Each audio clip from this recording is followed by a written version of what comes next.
Terry. We're at the British Motorcycle Show here at the Bolton Fairgrounds in Lancaster. It's June 2nd, and we're going to have a good time today. I am standing in front of a bike I have never seen before. It's called a Rudge, and I'm going to learn about it as you are. Hi, what's your name, please? My name is Marcelo. Hey, Marcelo. It's an interesting bike. It's in beautiful shape. Tell me about it. Well, this is a 1939. It's special. It's a four valves, single cylinder. It's 4-speed. That's something unusual for 1930s. It's totally restored and imported from England a few months ago. So I'm the proud owner from the new bike, and I'm happy to bring it to the States. So you only owned it a few months then? That's correct. I'm just brand new with the bike. I'm still learning from the bike. Now the bike is in immaculate condition. Did you do the restoration on it? I did a little bit, just a little bit. Just changed the fluids and the tires, but most of the bike was already done when I got it. Now, before we got on camera, you were talking a little bit about Rudge as a manufacturer. You told me they made bicycles before this. That's correct. That's the story about Don Rudge. That was enthusiasm from England. That he used to build a bicycle and he used to race bicycle. In 1920, I think he passed away, and his wife sold the Rudge rights to a multimillionaire in England. And this fella, he decided to not just continue with the bicycle, and also create, motorcycles and more related to wheels. What are your plans for this beautiful piece? What are you going to do with it? Oh, I'm always thinking that I want to help to keep the vintage motorcycles, alive with us, right? And I think it's bringing to the States. I think it was a perfect idea for me to show it to these fellas and talk about it. And I'm thinking to keep it for a long, long time. Excellent.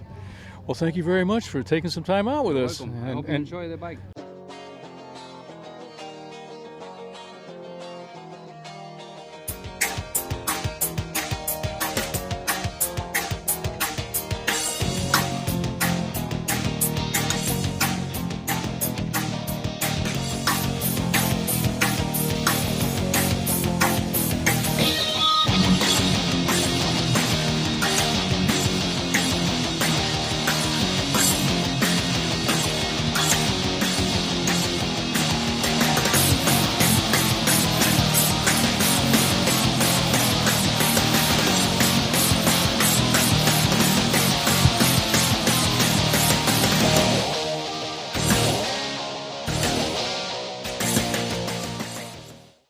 Hi, we're here looking at something that is really unique.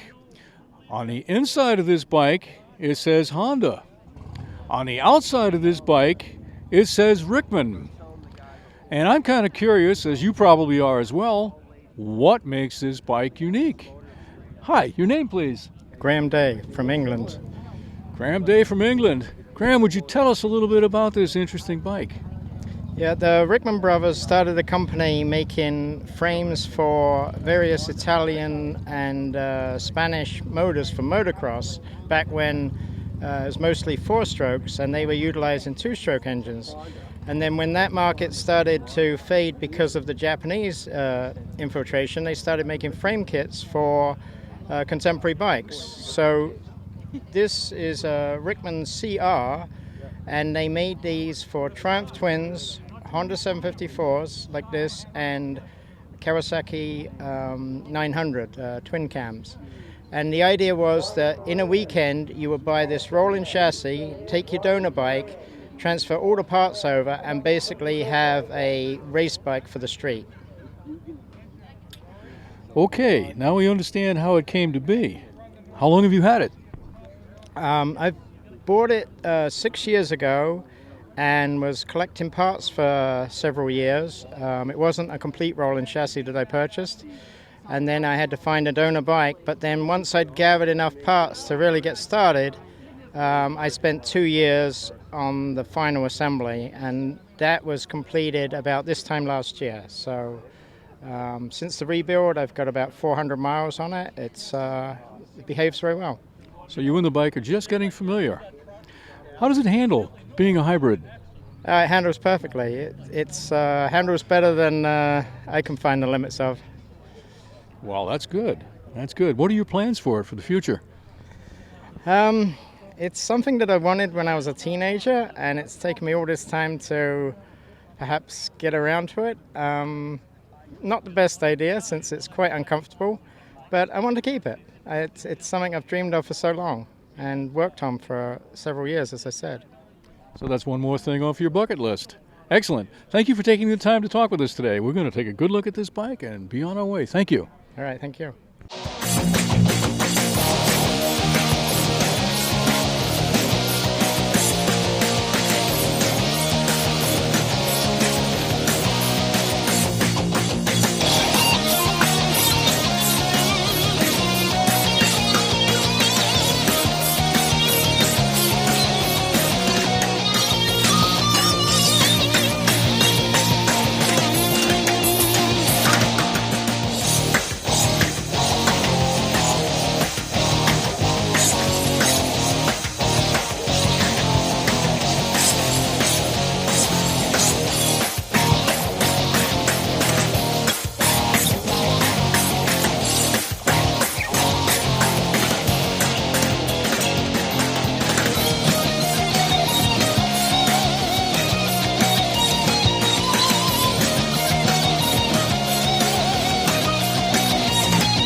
I'm standing alongside of a Norton. It's always been one of my favorite bikes out of Britain. Your name? My name is Pete. Tell me about the bike, Pete. This is a 1973 Interstate 750. I acquired this in rough condition in the late 80s. Restored it to as new. Rode it for 10 years. Altered it. As it got tired, restored it a second time. Altered it some more. As to my thoughts and logic on touring on an older machine, I like this bike. It's a keeper. Now, we were talking off camera, and unlike some people, and I'm not going to point fingers, that trailer their bikes because they're showpieces, you're a rider. Tell me about where this bike has been. Well, this bike, I travel to Nova Scotia on it almost yearly, sometimes three or more times. Sometimes double, Prince Edward Island, and last Eastern National Rally, I took it down to Virginia. Took the long way. It was about 1,000 miles down. Smiled the whole time. The bike runs great. Where are you going next with it? This year's National Rally is in Michigan at the end of this month. I will probably also take it to Nova Scotia again in September. Now, the rally, is it explicitly a Norton rally, or is it British bikes in general? British bikes in general will be there, but it's the National Norton Rally. I'm curious. I think of bikes that are on the highway as being big, heavy, oversized. How does this ride compare to, say, a full-dressed Harley? I recently sold a full-dressed Harley. I kept this. This is more enjoyable to me as a rider. You have to pay attention. My feet drag the ground.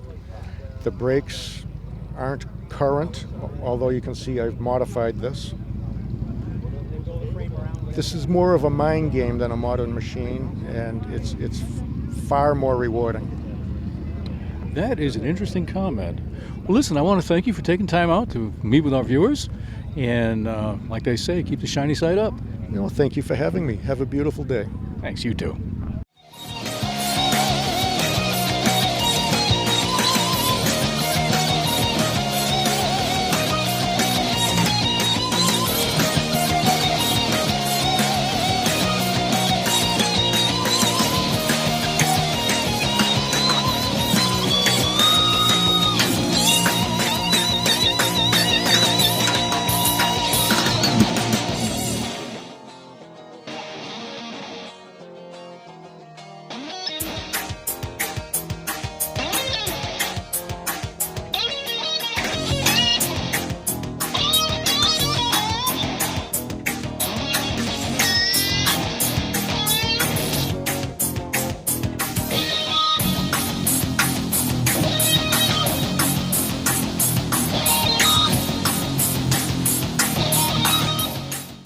Okay, I'm standing out here in front of a very unique bike.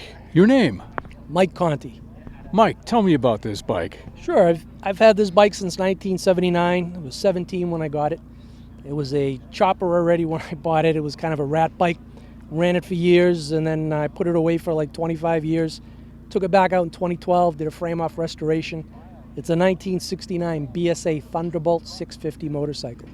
We're going to take a close look at this. We'll be right back.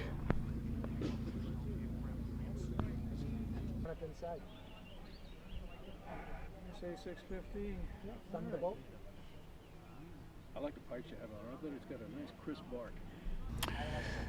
Now, you've had this since a long time ago, Yes, and sir. it was chopped when you got it. It was. Did you do any restoration on it since then? I have. In 2012, I did a complete frame-off restoration. Took it right down to the wood, as it were, and built it back up as it sits now. Man, I hope there's no wood in that. So, do you ride this? I Or is do. it? No, I ride it. Like I said, I've been riding it since I was a kid, and I still take it out a couple times a year, and it's still a lot of fun to ride. Yeah. This is not another bike that gets trailered, boys and girls. This is one that gets ridden. What else can you tell us about it? What are your plans for it? Well, probably what's going to happen is after I die, my wife and kids are going to have to figure out what to do with it because I've had it too long. I'm not going to sell it. I'm just going to keep it till I guess it's here and I'm not. About how many miles do you think you put on it a year? Not many. Maybe 40 miles a year. Just taking around town. It's a little bar hopper, you know. They used to call them bar hoppers. You don't want to take this on a long distance cruise, really. I mean, you could, but they're buzzy little beast, and with my age and the way it's constructed, the hardtail, it's a thing. It's a thing to ride. I didn't even notice it was a hardtail. Ouch. Oh yes. Now, when I was a kid, it was okay to ride as a hardtail. I had the king queen seat, but as I got a little bit older, something changed, and I couldn't ride it like I used to with as much enthusiasm. So I put the spring on the seat. I put the little takes the curse off. We have to make concessions once in a while. Well, it certainly is an interesting bike. It's a head turner for sure. Well, thank you. And I want to take the time to thank you for visiting with us and talking to our audience. Well, thank you. Thank you for having me. I appreciate it. It was a pleasure.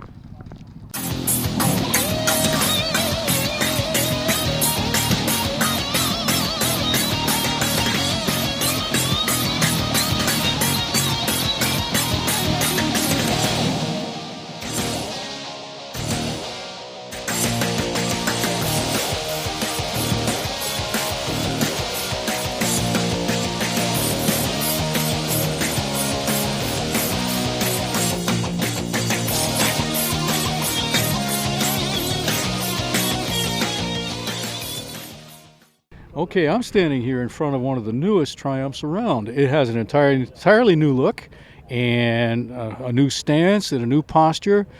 And your name? Don. Don is the proud owner of this. Don, tell us about this bike. So this is a 2016 Rocket Roadster. It has 3 cylinders and 2,300 cc's, shaft drive, a monstrous rear tire, 240 in size, and it's mostly stock. They replaced the rear exhaust, so it's got a free flow exhaust in the back, and that's about it so far. Plans to do some other things, but enjoying it right now. You said it was 3-cylinder. Those guys got to be pretty big. Yes, yeah. So at 2,300 cc's, you're looking at over 700 cc's per cylinder. That's the equivalent of a small diesel. Yes. What does this put down for horsepower? It's around, per the book, it's about 148. So I don't know what that translates to at the rear wheel, but probably still in 130s, 140s, yeah. Did you buy it new? Are you the first owner? Second owner, bought it used. It only had 800 miles on it, so I got a pretty good deal on it. And she looks like a rider, but I don't know. The shape it's in, it doesn't look like it's got a lot of miles. Am I right? Correct, yeah, just over 4,000. So I've had it for a year, and yeah, we're putting some miles on this year, as long as the weather cooperates. Now have you ridden before this? Yes, I've been riding dirt bikes probably since I was 8 or 9 years old, and previous bike was a Harley. I still have it, can't get rid of it. So now it's an addiction having motorcycles. I'm going to ask the tough question. Yeah. Which is the better rider? This compared to my Harley?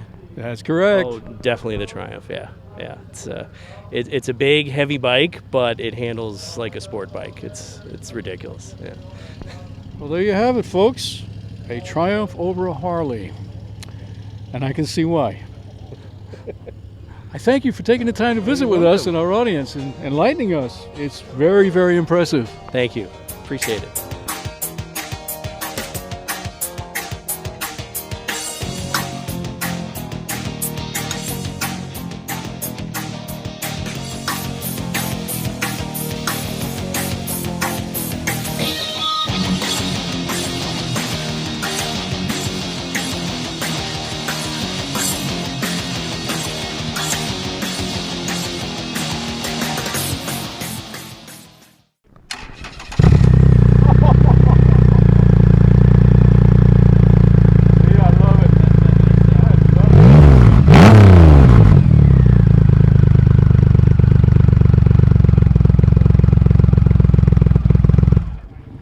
Well, we're standing in front of one of the vintage Triumphs.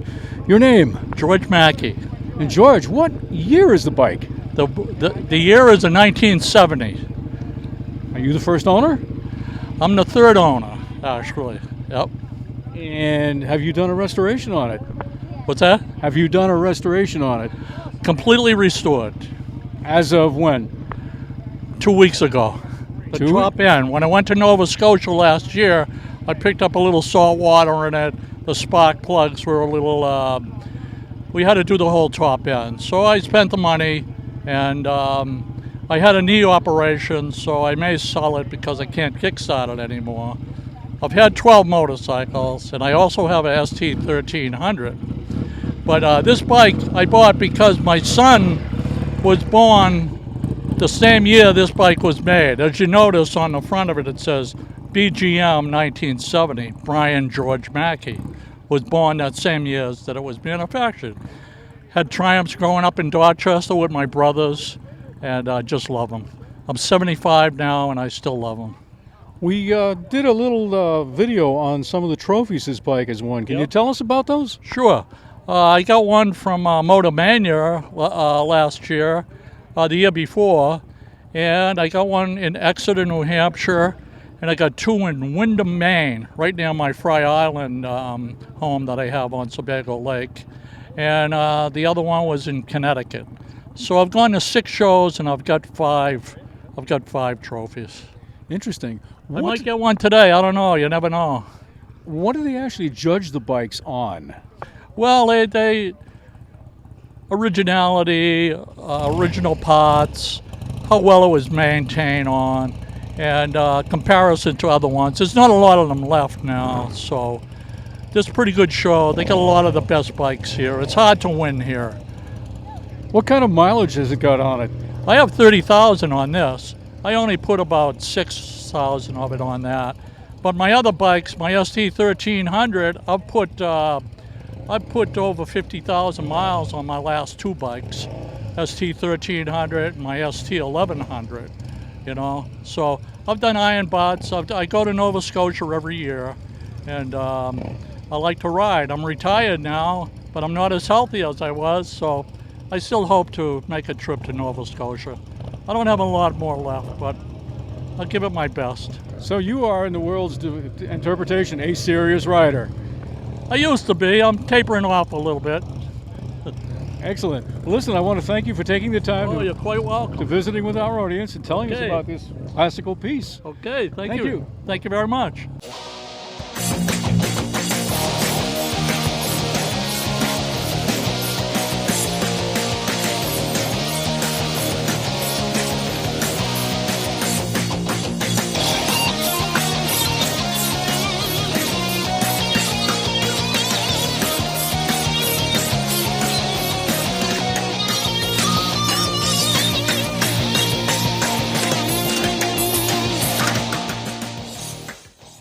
Well, I finally found one. A Triumph Bonneville. This was the ultimate bike back in the day. And you are? Dick Thompson. This is your bike. Yes. And are you the original owner? No, I bought it used. How long have you owned it? 17 years. And is it a daily rider or a weekly rider? No, I have quite a stable, so they all get a turn once in a while, depending on what kind of an event I take them to. Or this here's a 50-mile spirited ride type bike. So is this bike original, or have you done a restoration on it? I bought it partially restored and then brought it back to, I finished the restoration. And what are your plans for this bike for the future? Ride it, play with it. Nice, nice. Why Triumph? Of all the bikes you could choose, why Triumph? I bought a brand new Triumph Bonneville when I returned from Vietnam in 1970. It happened to be the first bike that a friend of mine that had a dealership sold, and I later worked on them for a living, and I enjoy riding Triumph Bonnevilles. Well, there you have it, folks. Listen, I want to thank you for taking the time to meet with our audience and tell us a little bit about this really good-looking bike. Thank you.